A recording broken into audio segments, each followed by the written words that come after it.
Yo, what's up mga tropa peeps? Welcome back to my vlog at magandang araw po sa inyong lahat. Nako, meron pong update itong si Makagago patungkol po dito sa mga kaso na isinampa niya laban kay Norman Mangusina. At pasalamat talaga si Kulaong kasi nga itong si Makagago hindi po maras na tao at siya po ay sumusunod sa due process.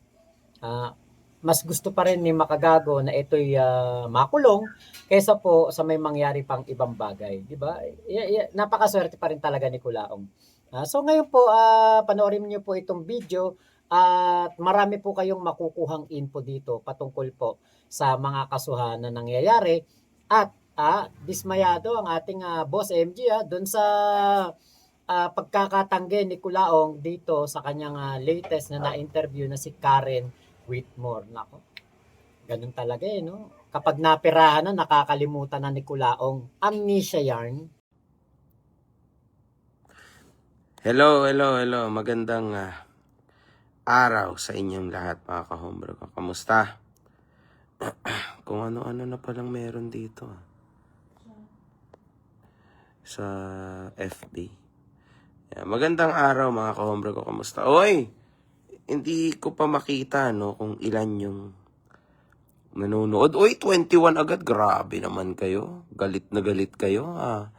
Nakita nyo lang yung pangalan ni Norman. Galit na galit kayo? Oo. Ano yung nilalaro mo na yan? Yan. May konting paliwanag lang ako sa inyo, no? Mga kahombre ko. Ilan na ba nanonood sa akin? 200? Okay. 230? Okay, sige. Sa tingin ko magpapaabot lang ako ng mga 500, no? Para at least worth it naman. And then, I'm out. Ganito kasi yan. Magandang hapon. Oo. Sige, nagbabasa-basa din naman ako ng comments. Pero may sasabihin lang ako sa inyo lahat, no? Madali lang to. Ito tungkol sa upcoming contents ko na sige lang, go. Okay. Ayan, 500 na. Okay na. Sige. Ganito yan, mga kahombre ko, ha.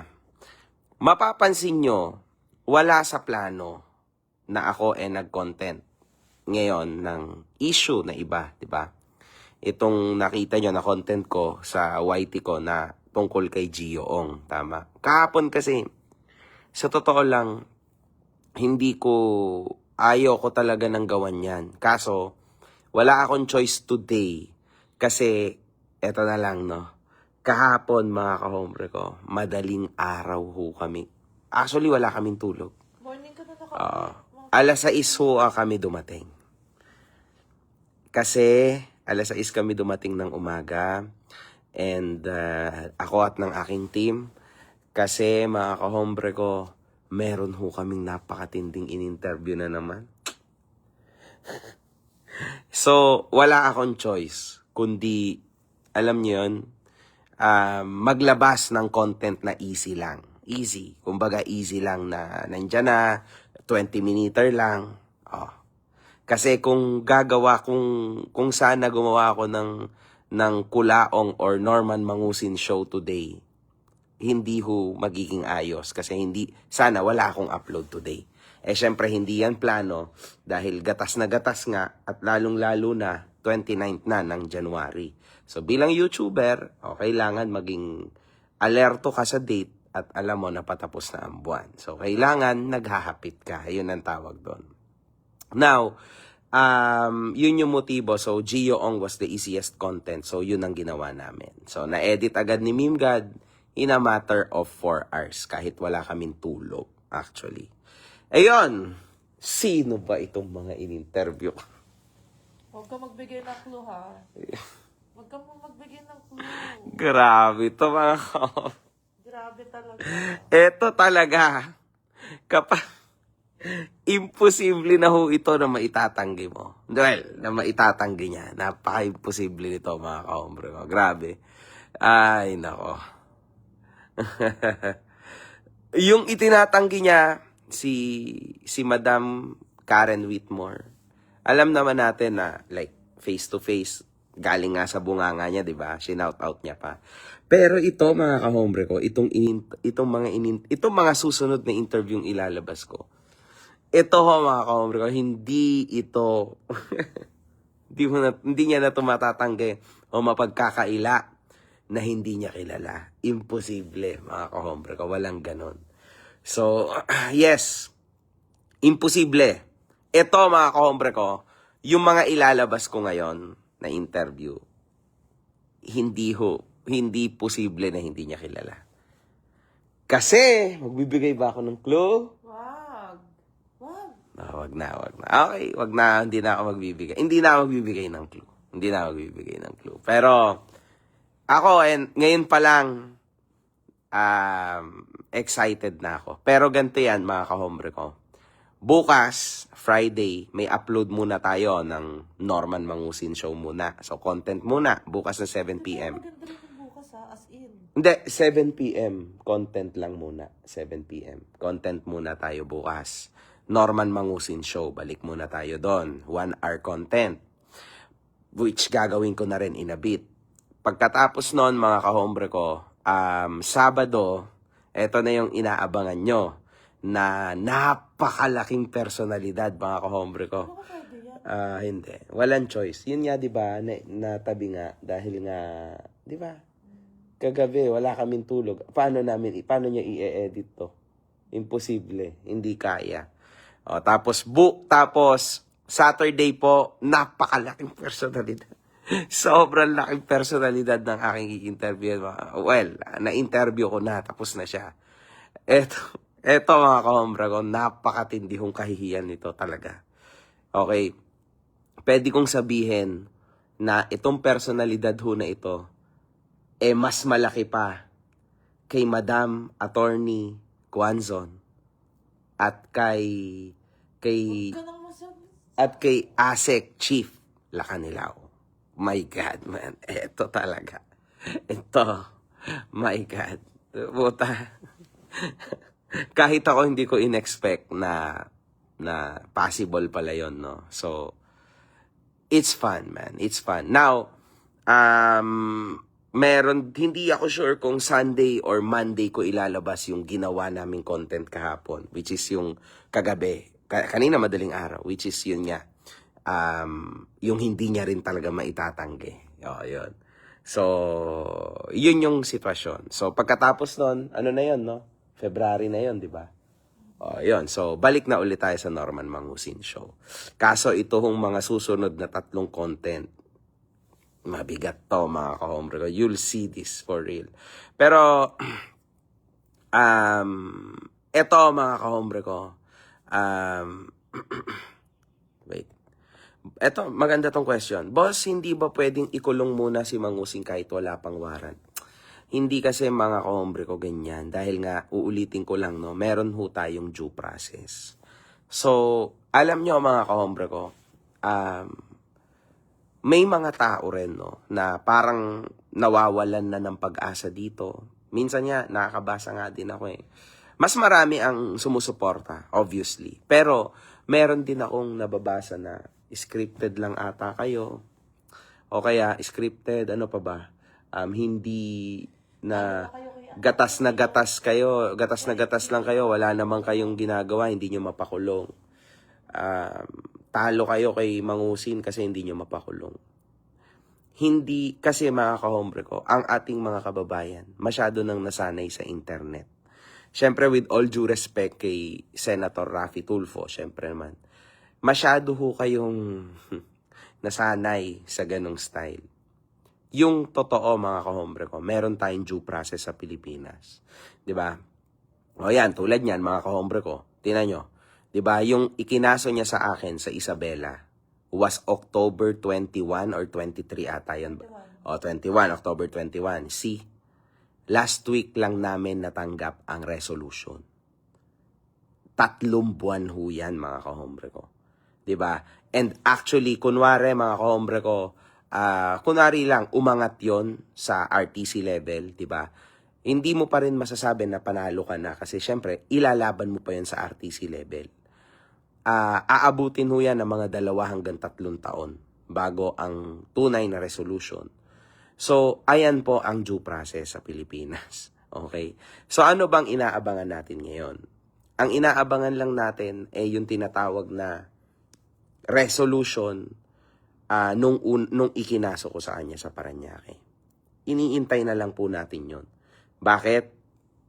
Once na hindi ako sure kung mananalo ako or kung tataas, hindi naman panalo pa yun wala namang ganun Kumbaga kung tataas sa RTC level or i-dismiss na lang tulad nung nangyari sa kanya sa Isabela, tama? Kasi no prima facie evidence, di ba? Yun ang sinabi ng Isabela. Kaya dinismiss. So, pagka ho ganun yung nangyari, kunwari, wag na yung na-dismiss, alam nyo na yun, pag na-dismiss, wala na. Pero pwede mo pa rin ilaban yon, bla bla bla. Motion for reconsideration. Pwede yon, MR ang tawag doon. Now, so panibago na naman ng reso yon. Samantalang ngayon, mga kahombre ko, meron kung kunwaring umangat siya sa RTC level, yun yung inaabangan natin. Na sana magdasal din kayo, tumaas siya sa RTC level. Kasi once na tumaas siya sa RTC level, depending ho sa counts na magiging desisyon ng prosecutor's office, di ba? Kunwari, ang i-file ko, kung di ba ang i-file niya 179 counts sa akin. Kung kunwari sa 179 counts, I don't know, 10 ang tumaas na counts sa RTC level. Kung cyber libel po yun, we are talking about kasi 0 peso hanggang 48,000 pesos po ang bail nun. Okay? So, kunwari, 10, di ba? At 48,000, depending sa gravity yan ng libel na nakomit. So, kunwari, nagdesisyon yung prosecutor, di ba? Yung judge, yung nag-hold nung kaso. Nagdesisyon siya na, okay, 10 counts ang pasok. Ito, 10. So, ang mangyayari po dyan, mga kahombre ko, paglabas ng resolution at tumaas yung kaso sa RTC level, ang babayaran ko po, for example, na bail, ay 48,000 pesos times 10. So, that's 480,000 pesos. Napalunok ako. Kasabay ho niyan, ng resolution na yan, pagtaas, naka-attach po sa likod yung warrant of arrest. Okay? Ganun yun. So, in short, kung wala kang pang bail, makukulong ka muna.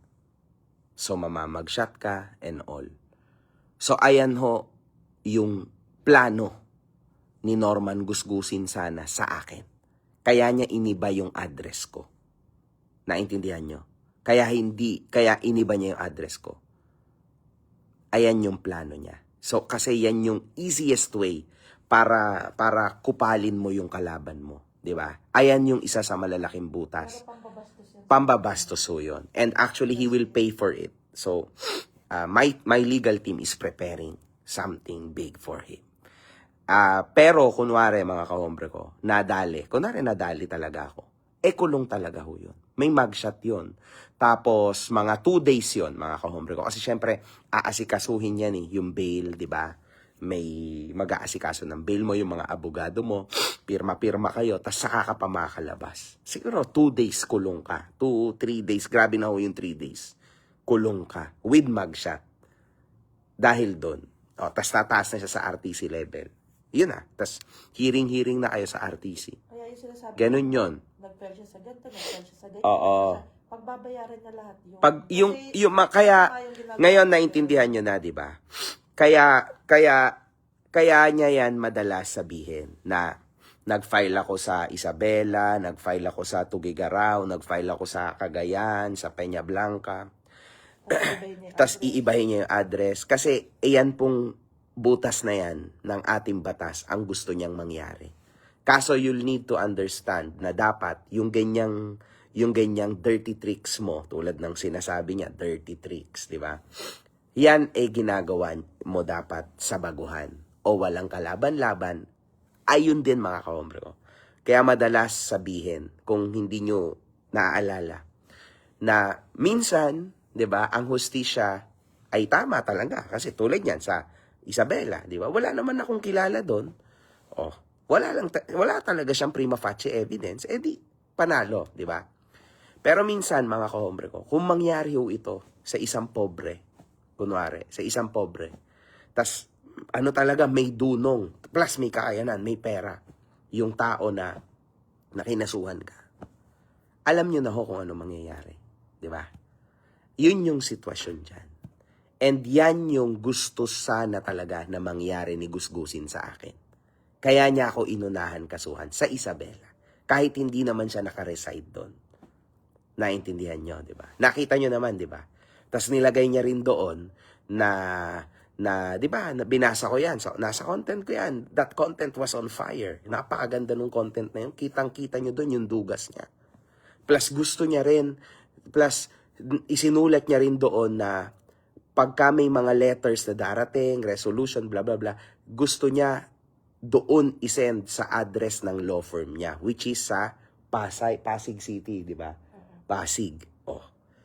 Sabi mo, taga Isabela ka. But gusto mong dumating yung mga letters from Isabela mo sa Pasig City. Di ba? Gets nyo ba? Yan yung... Yes, but yan yung mga butas. Kaya para sa mga kahombre ko, no, lalo na sa mga simpleng mga tao lang, mabababang mga tao lang, you'll need to be careful sa mga bagay-bagay na ganyan. At dapat malaman nyo talaga ang rights nyo. Kasi literal, mga kahombre ko, sobrang minsan, ang hustisya ay nasa tama.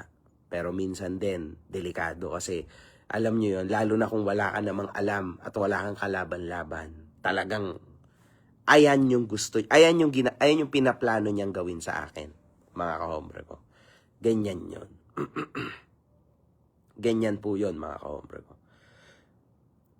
Siya gumagawa niyan eh. Tas kapag siya kakasuhan, siya yung may lakas ng loob magsabing dinaraya siya. O, di ba? Tama yon, mga kahombre ko. Di ba? Paglaban mo, Boss MG, kawawa kasi mga OFW sa kanya. Yes. Ipaglalaban at pinaglalaban natin yan, mga kahombre ko. That's why we're here. Alam niyo yan, it's been, ilan na? October, November, December, January. Alam niyo, mga kahombre ko, eto sabihin ko sa inyo sa totoo lang. Before mangusin, kung i-check nyo yung aking YouTube channel, malakas naman ako eh. 200, 300,000 views ako. Consistently. 100 to 300,000 views sa YT ako. Daily vlog, daily video ang ginagawa ko. So, that's big money. Alam niyo? Siyempre ngayon, tumaas ako ng 100,000 na extra ang aking views sa YouTube ko. YouTube videos ko. Di ba? So, mapapansin nyo, mga kahombre ko, na, di ba? Na, yes, tumaas. Pero, at the end of the day, di ba? This is for the money too. Pero sa totoo lang, kung ang pinaglalaban ko lang dito sa laban na ito, pera lang, hindi ko to kailangan. Hindi ko to kailangan. Because I have everything in life. Di ba? Sa totoo lang, pera lang to eh. Para lang to sa pera before. Noon. Nung nagsimula, yung hinahamon ko siya, yung October, yun. Yung October yung start. That was for the money, man. Alam niyo yun. That was for the money. But then, nung medyo nahukay na natin, at na-realize ko na napakarami na palang na biktima ng anong to, hindi na, syempre, meron ding factor ang pera. Hindi pa pwedeng hipokrito ka. This is for the money too. Pero secondary na lang yun. Ang pinakauna, mga kahombre ko, awareness at hustisya. And I'm very happy. Kasi sa totoo lang, nawalan ako ng pag-asa mga tao. Ang mga tao ay nawalan na ng pag-asa. Kasi parang wala naman nangyayari. Di ba? Tulad ng sinasabi, wala naman nangyayari. Ano ba nangyayari? You're playing with my time, di ba? Parang iniisip ng mga tao, ano nangyayari dito? Di ba? Walang nagkakaso, walang nagfa-file. Yung mga nagfa-file, bumibitaw din. Wala, di ba? There's nothing. So, Anong point, man? Anong point ng trabaho na to? To humiliate him? Hindi, that's not gonna work. Gusto mo siyang mapikon? It's not gonna work. Gusto mo bang makabawi sa kanya? Bastusin siya sa SOCMED? It's not gonna work. Diba? Kasi, kung pera-pera lang to, content-content lang, sa totoo lang, mga kahombre ko, puta, bakit ito pa yung gagawin ko? Diba? No point. Man, ang mga kahombre ko ay strong. 3 million subs is very strong. Legit. So, no need. Diba? Kung lehitimong ito'y para lang sa pera, para lang sa extra 100,000 views per video ko, hindi ko na to gagawin eh. Kung para lang sa pera. Kasi, ang dami nang nadadamay, di ba? Kung isipin nyo, pamilya ko, asawa ko, di ba? Magulang ko, bakit pa, man? Sayang, ano lang, extra, extra sakit lang sa ulo. Di ba? For what reason? 100,000 views lang naman nadagdag sa akin. Di ba? Pero, iba na ito. This is personal. Kasi, repentance is real. I believe in this. Lalo na yung awareness na inilalaban ko talaga. Kasi mga kahombre ko, ako kasi yung villain nun eh. So naiintindihan ko kung gaano kasama yung ginagawa niya. Kasi ginagawa ko rin yun dati, pero ang kaibahan lang, hindi lang ako nang i-scam, 'di ba? Wala akong ganyan na history. Walang ganyan pera na nandugas ng pera, walang ganon, 'di ba? Di umano pa rin naman 'yon sa kanya, no? Kasi wala pang lehitimong patunay, 'di ba? At wala So, namang mangyayaring patunay yes. kahit kailan. Exactly. Wala naman talaga. Exactly. Kahayupan yung bobo mo. Ayun yung diferensya eh. Pero kung sa kahayupan, mga kahombre ko, kung kahayupan lang, sa internet lang kung kahayupan lang, wala akong makakatalo sa akin dyan. Di ba? Pero sa ibang bagay, hindi ko yung ginagawa. Wala akong ginagawang ganyan. Yun lang ang makakatalo sa akin. Kung laban kaming dalawa. Di ba? Yun talaga, legit. Lalo na sa pera, never. Kasi hindi naman ako nagkaroon ng problema dyan. Alam niyo yan. Kasi like I used to say before, hard work pays off. And yes, totoo ho yun. Di ba? Okay. Ito, maganda to mga kahombre ko. Maganda itong nag-comment na ito. Natawa nga ako eh. Sa totoo lang real talk ito. Pareho naman kayo ni Norman Mangusin at saka ikaw, Mark Jason. Puro kayo baliw. At saka pasikat dito sa SOCMED. Marami nga kayo pero pera ka. So pag kayo mamatay, for sure magsasama pa din kayong dalawa sa impyerno. Huh? Sinasabi mo, maraming pera kasi lang Ang gulo. dahil utak, Norman. Utak Norman to. Pero sige na lang, ayoko naman mukhang maedad na tong nagsalita na ito. Sige basta mahalaga, huwag kang magpaloko dyan ha. Baka mamaya niyan, isa ka sa mauto-uto niyan. Okay lang yun. It's okay. Mahalaga, wag mong Diba? araw-araw. Oo, yan lang naman. Isa pa,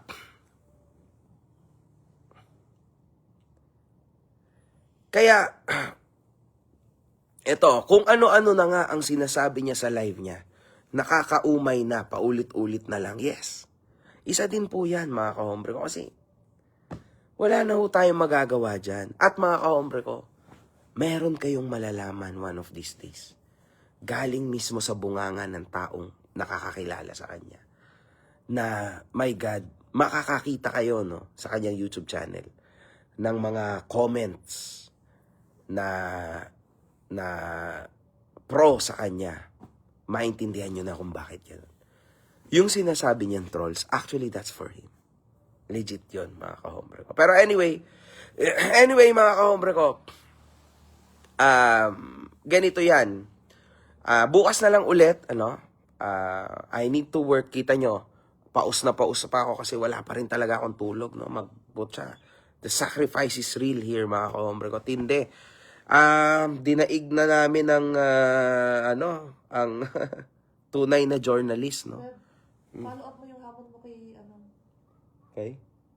kay Norman. Norman. Yung hamon mo, di ba mayaman siya? Yung Nagpakita nga ba ng 100,000 si Norman kanina? Hindi naman 100,000 hamon mo, 1 million. 100,000 nagpakita siya? Totoo ba? Parang may 100,000 nagsabi. yung hayop na yan.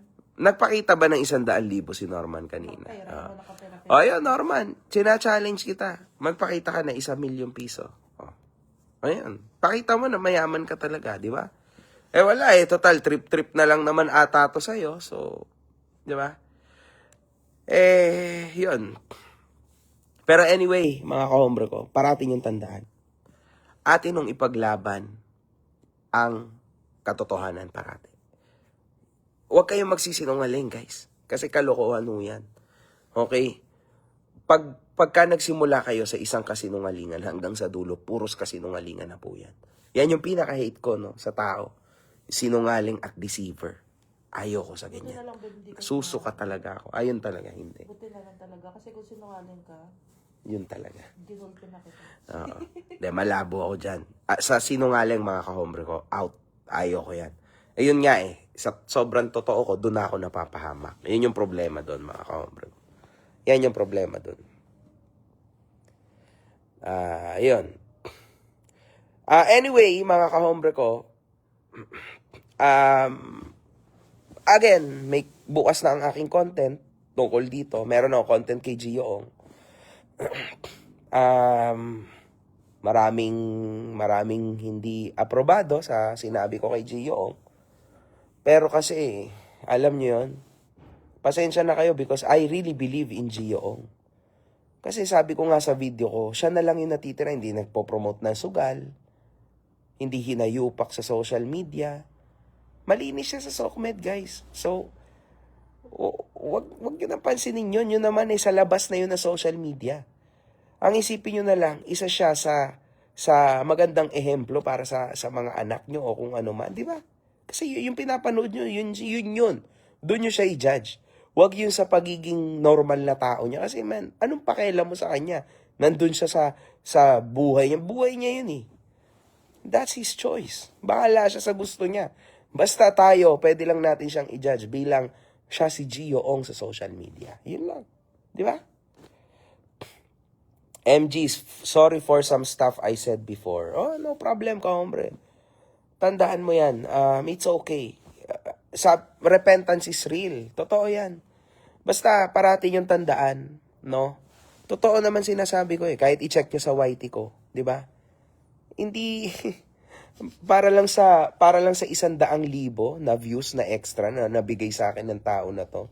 Same lang naman eh. Alam niyo yun? Hundreds of thousands pa rin kinikita ko kahit hindi siya yung content ko.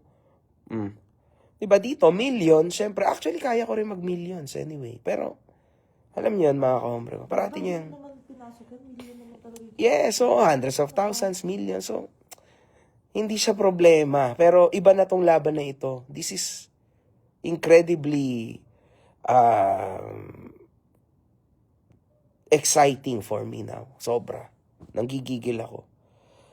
Anyway, mga kahombre ko, hanggang dito na lang muna ako, no? I think kailangan ko na rin kumain at kailangan ko na mag-content.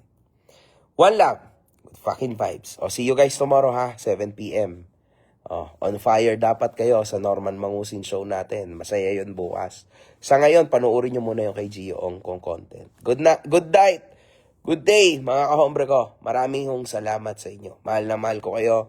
Salamat sa suporta nyo. One love. Good fucking vibes, man. One love, mga kahombre ko.